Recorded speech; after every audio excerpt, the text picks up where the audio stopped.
slimy yellow teeth as she kissed his mouth. She had no idea who was curled up in her bed. She took deep breaths, trying to calm her stomach enough so she could stand up.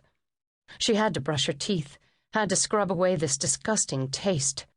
Dog breath and him, whoever the hell that was out there. She scrubbed until her gums bled. His smell was still on her. Larry Bellow.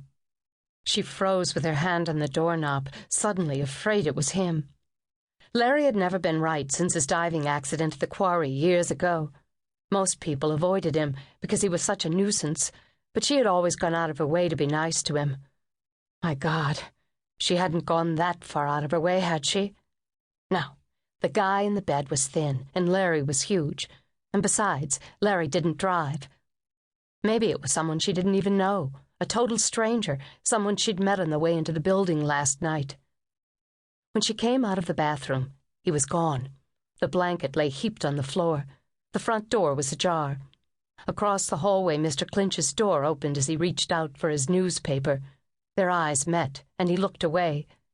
She darted back inside and yanked up the shade to see her lover running barefoot down the walk to his car. His shirt was unbuttoned, and he carried his shoes. He glanced up as he fumbled his key into the door lock. She saw the panic on his face, the terror, the same revulsion she was feeling. It was Brad Glidden.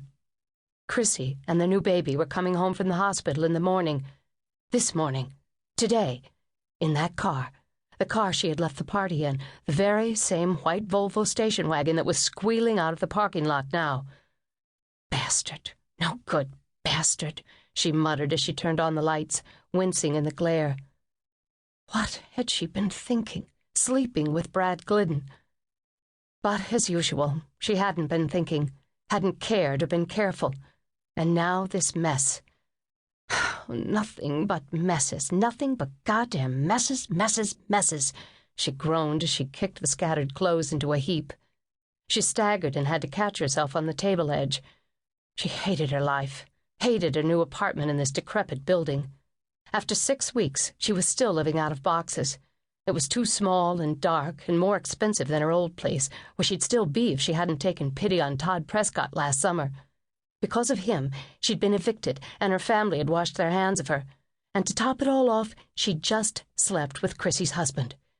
Oh, Jesus Christ, what's wrong with me? She moaned, pressing her fingers into her throbbing temples.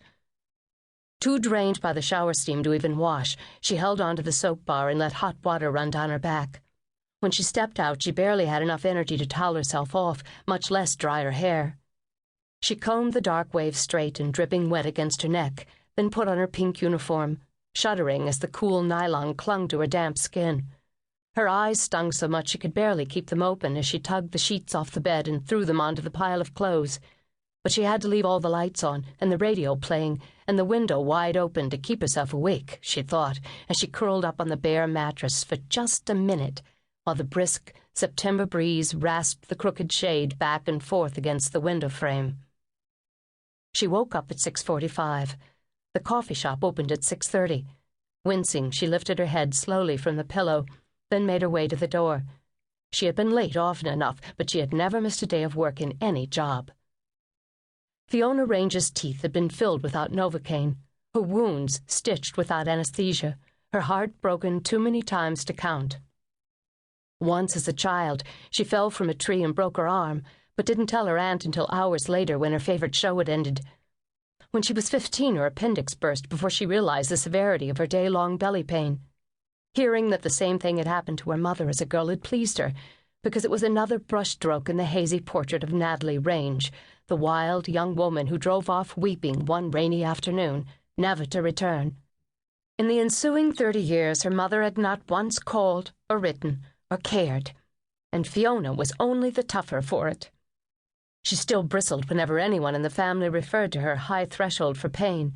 It seemed to reduce her strength to a blankness, a numbness, a dead nerve, a deficit, one more congenital flaw bequeathed by an errant mother and rumored father, Patrick Grady, the town eccentric who ignored her existence. 2 months ago, when she'd been evicted, her cousins declared her an emotional burden, a bigger drain on their parents than any familial responsibility warranted. And so